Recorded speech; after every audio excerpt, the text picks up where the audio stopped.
अस्सलाम वालेकुम दोस्तों ये लंच बॉक्स है जिसे बचपन में हम सब ने इस्तेमाल किया है और शायद अभी भी करते हैं। दोस्तों क्या आपको पता है कि इस लंच बॉक्स के अंदर एक ऐसा मटेरियल मौजूद है, एक ऐसा केमिकल मौजूद है जो हमारे डीएनए के साथ छेड़छाड़ कर रहा है। ये बहुत अजीब है ना दोस्तों, लेकिन हाल ही में एक रिसर्च हुई है जिसमें ये बात सामने आई है कि प्लास्टिक में मौजूद एक common ingredient benzyl butyl phthalate BBP हमारे डीएनए के साथ छेड़छाड़ कर रहा है, उसमें खराबी पैदा कर रहा है।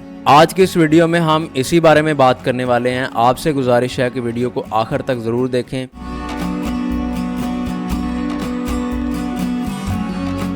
दोस्तों बेंजाइल ब्यूटाइल थालेट एक ऐसा केमिकल है जिसे प्लास्टिक को मजबूत, उसको फ्लेक्सिबल और पायदार बनाने के लिए इस्तेमाल किया जाता है। ये केमिकल हमारी रोजमर्रा के इस्तेमाल में आने वाली हर प्लास्टिक की चीज में मौजूद है। ये पर्सनल केयर प्रोडक्ट्स जैसा कि लोशन और शैम्पू से लेके लंच बॉक्स और बच्चों के खिलौनों तक में मौजूद है। जहां इस केमिकल ने हमारी ज़िंदगी को बहुत आसान बनाया है, वहीं पर ये केमिकल खामोशी से हमारे डीएनए में खराबी पैदा कर रहा है, उसके लिए मसाइल पैदा कर रहा है। रिसर्च ये बताती है कि बेंजाइल ब्यूटाइल थालेट यानी बीबीपी हमारे हार्मोन्स के साथ इंटरफेयर करके ह्यूमन रिप्रोडक्शन को नुकसान पहुंचा रहा है। इस बारे में रिसर्च क्या कहती है, आइए इस पर तफसील से बात करते हैं।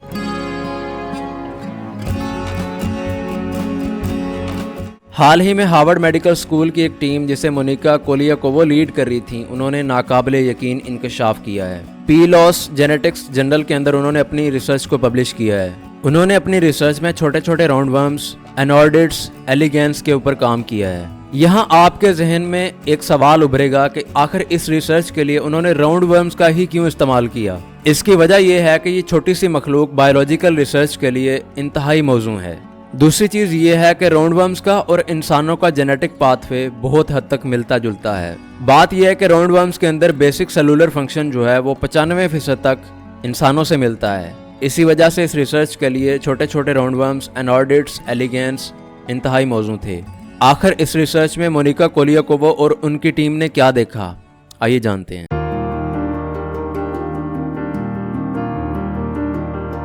दोस्तों अपने तजर्बात के दौरान रिसर्चर्स ने इन राउंडवर्म्स को बेंजाइल ब्यूटाइल थालेट के डिफरेंट डोजेस के साथ एक्सपोज करवाया और ये डोजेस बिल्कुल उसी मिकदार के बराबर थी जितनी मिकदार इंसानों के अंदर पाई गई है। उन्होंने देखा कि बीबीपी बहुत हद तक डीएनए को डैमेज कर रहा था। खास तौर पर बीबीपी ने डीएनए स्ट्रैंड्स को तोड़ दिया और ऐसे एग सेल्स की डेवलपमेंट की जिनके अंदर क्रोमोसोम्स की तादाद नॉर्मल नहीं थी, एबनॉर्मल थी।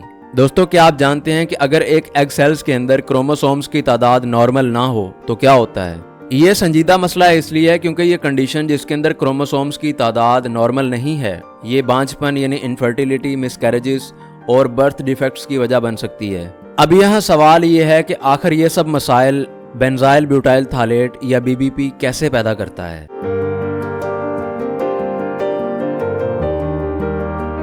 रिसर्चर्स ने यह देखा कि बीबीपी दरअसल जिस्म में ऑक्सीडेटिव स्ट्रेस को इंड्यूस करता है, जिसकी वजह से जिस्म में फ्री रेडिकल्स और एंटीऑक्सीडेंट्स का बैलेंस खराब हो जाता है। फ्री रेडिकल्स दरअसल हाईली रिएक्टिव मॉलिक्यूल्स होते हैं जिनके अंदर इलेक्ट्रॉन्स पेयर्ड नहीं होते, अनपेयर्ड फॉर्म में होते हैं और ये फ्री रेडिकल्स हमारे सेल्स में मौजूद प्रोटीन्स को डैमेज करते हैं। दोस्तों तमाम हार्मोन्स जो हैं वो प्रोटीन ही होते हैं। इसके अलावा ये फ्री रेडिकल्स हमारे जिस्म में एजिंग की वजह बनते हैं। ये फ्री रेडिकल्स कुदरती तौर पर भी हमारे जिस्म में पैदा होते हैं, जैसा कि सांस लेने के अमल के नतीजे में, लेकिन इसके अलावा इसके कुछ एक्सटर्नल फैक्टर्स भी हैं। ये पोल्यूशन की वजह से भी पैदा होते हैं, स्मोकिंग की वजह से भी पैदा होते हैं और अगर हमारे जिस्म का रेडिएशंस के साथ ज़्यादा एक्सपोजर हो जाए तो उसके नतीजे में भी फ्री रेडिकल्स पैदा होते हैं। हमारे जिस्म में एंटीऑक्सीडेंट्स का काम इन फ्री रेडिकल्स को न्यूट्रलाइज करके इनको बेज़रर बनाना होता है, लेकिन जब इनकी तादाद हमारे जिस्म में बढ़ जाए और एंटीऑक्सीडेंट्स कम हो जाएं तो फिर एंटीऑक्सीडेंट्स जो हैं इन फ्री रेडिकल्स को पूरी तरह से न्यूट्रलाइज नहीं कर पाते और फिर ये फ्री रेडिकल्स हमारे सेल्स के अंदर जाकर स्टोर होना शुरू हो जाते हैं। ये फ्री रेडिकल्स सेल्स के अंदर दाखिल होने के बाद सबसे पहले हमारे सेल्स के एनर्जी पावर हाउसेस यानी माइटोकॉन्ड्रिया को ख़राब करते हैं और जब हमारे बॉडी सेल्स अच्छे तरीके से काम नहीं करेंगे तो उसके नतीजे में हमारे जिस्म पर ऑक्सीडेटिव स्ट्रेस आ जाता है। अब बात यह है कि रिसर्च के दौरान मोनिका कोलियाकोवो और उनकी टीम ने यह देखा कि ये फ्री रेडिकल्स एग सेल्स के अंदर क्रोमोसोम्स की तकसीम के वक्त एरर और इवन के सेल की डेथ की भी वजह बन रहे थे। इस सूरत हाल को आप एक बड़ी पिक्चर में देखें। मिसाल के तौर पे आप अपने कुछ दोस्तों के साथ एक रेस्टोरेंट में मौजूद हैं।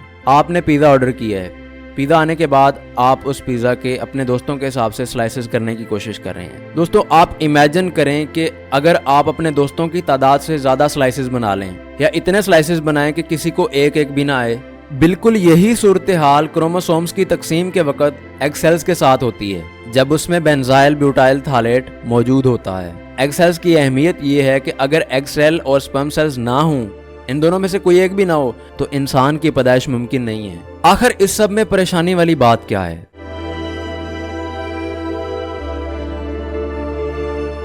دوستو یہاں پریشان کن بات یہ ہے کہ بینزائل بیوٹائل تھالیٹ کی وہ مقدار جو راؤنڈ ورمز کو افیکٹ کر رہی تھی، یہ بالکل اسی مقدار کے برابر ہے جتنی مقدار بی بی پی کی انسانوں کے اندر پائی گئی ہے۔ اب انسانوں میں یہ مقدار ویری کر سکتی ہے اور یہ پلاسٹک کے ساتھ ہمارے انٹریکشن پر منحصر ہے۔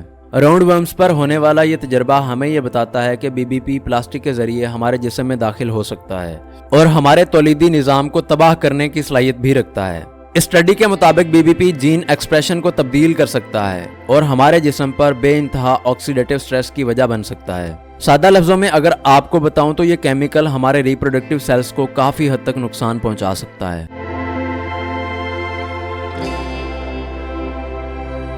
دوستو اس کے نتائج انسانوں کے لیے بہت زیادہ سیریس ہیں اور یہ ایسے نہیں ہیں جنہیں نظر انداز کیا جا سکے۔ اس سے پہلے جو ریسرچز ہو چکی ہیں ان کے اندر یہ بات تو واضح ہو چکی تھی کہ تھالیٹ جس کے اندر بی بی پی بھی شامل ہے، یہ انسانوں کے اندر فرٹیلیٹی ایشوز پیدا کر رہا ہے، اور اب یہ نئی تحقیق جس سے بی بی پی اور ڈی این اے ڈیمیج کے درمیان تعلق بھی واضح ہو چکا ہے، اس بات کا تقاضا کرتی ہے کہ اس کو سیریس لیا جائے۔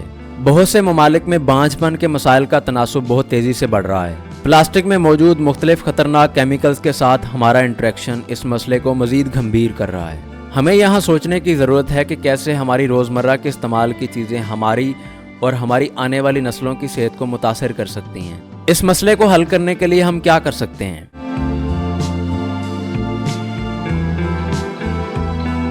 ہمارا سب سے پہلا کام ایک عقل مند کسٹمر یا کنزیومر بننا ہے۔ ہمیں اس بات کا علم ہونا چاہیے کہ کون سی چیز کس حد تک ہمارے لیے نقصان دہ ہے۔ جب بھی پلاسٹک سے بنی ہوئی کوئی چیز خریدیں تو اس کے لیبل کو ضرور پڑھیں اور اس بات کو یقینی بنائیں کہ اس کے اندر تھالیٹ موجود نہ ہو۔ یہاں اس مسئلے کا سب سے بہترین حل یہ ہے کہ پلاسٹک کا کوئی متبادل تلاش کریں۔ مثال کے طور پہ پلاسٹک کے لنچ باکس استعمال کرنے کی بجائے آپ سٹین لیس اسٹیل سے بنے ٹفن کا استعمال کر سکتے ہیں۔ شاپر میں کھانا پیک کروانے کی بجائے آپ سٹیل یا گلاس کے برتنوں کا استعمال کر سکتے ہیں۔ پرسنل کیئر پروڈکٹس جیسا کہ کریمز، لوشن، فیس واش وغیرہ، ان کو خریدتے وقت یہ یقینی بنائیں کہ ان کے اندر تھالیٹ موجود نہ ہو۔ یاد رکھیں آپ کا صحیح انتخاب ایک بہت بڑی تبدیلی کا باعث بن سکتا ہے۔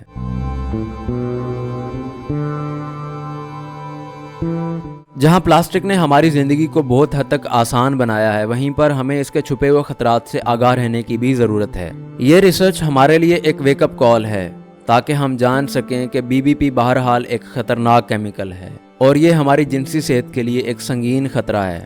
آگاہ رہنے اور عقل مندانہ انتخاب کے ذریعے ہم خود کو اور اپنی آنے والی نسلوں کو محفوظ رکھ سکتے ہیں۔ یہاں اس چیز کی اہمیت اس لیے بھی بڑھ جاتی ہے کہ بی بی پی اور اس جیسے بہت سارے خطرناک کیمیکلز ان چیزوں میں موجود ہیں جن چیزوں سے ہمارا روز پتہ نہیں کتنی بار واسطہ پڑتا ہے۔ اس مسئلے کا سب سے بہترین حل جو میری نظر میں ہے وہ یہ ہے کہ آپ پلاسٹک کا متبادل تلاش کریں۔ مثال کے طور پہ ہم فائبر کا استعمال کر سکتے ہیں، گلاس اور سٹین لیس اسٹیل کے برتنوں کا استعمال کر سکتے ہیں۔ اس سے ایک تیر سے دو شکار کیے جا سکتے ہیں۔ ایک طرف ہم اپنی صحت کو ان خطرات سے محفوظ رکھ سکتے ہیں، دوسری طرف پلاسٹک پولوشن جو پہلے ہی ہمارے کنٹرول سے باہر ہو چکا ہے اس کو کنٹرول کرنے کے لیے کچھ کوشش کر سکتے ہیں۔ تو دوستو یہ تھی آج کی ایک اور دلچسپ ویڈیو۔ مجھے امید ہے کہ یہ ویڈیو بھی آپ کو اچھا لگا ہوگا اور آپ نے اس کو بہت زیادہ پسند بھی کیا ہوگا۔ اگر اس سے آپ کو کوئی ویلیو ملتی ہے تو آپ اس کو لائک کریں، اپنے دوستوں کے ساتھ بھی شیئر کریں اور ہمارے اس چینل کو بھی سبسکرائب کریں۔ دوستو یہ آپ کے لیے تو بالکل فری ہے لیکن اس سے ہماری بہت سپورٹ ہوتی ہے۔ دوستو حال ہی میں سائنسدانوں نے ہماری اس کائنات کے اندر پانی کا سب سے بڑا ذخیرہ دریافت کیا ہے۔ اگر آپ اس کے بارے میں جاننا چاہتے ہیں تو اس ویڈیو کا لنک آپ کو یہاں مل جائے گا، آپ اس کے اوپر کلک کر کے دیکھ سکتے ہیں۔ اب میں ملتا ہوں آپ سے اگلی ویڈیو میں، تب تک کے لیے اویس احمد کو دیجیے اجازت۔ اللہ نگہبان۔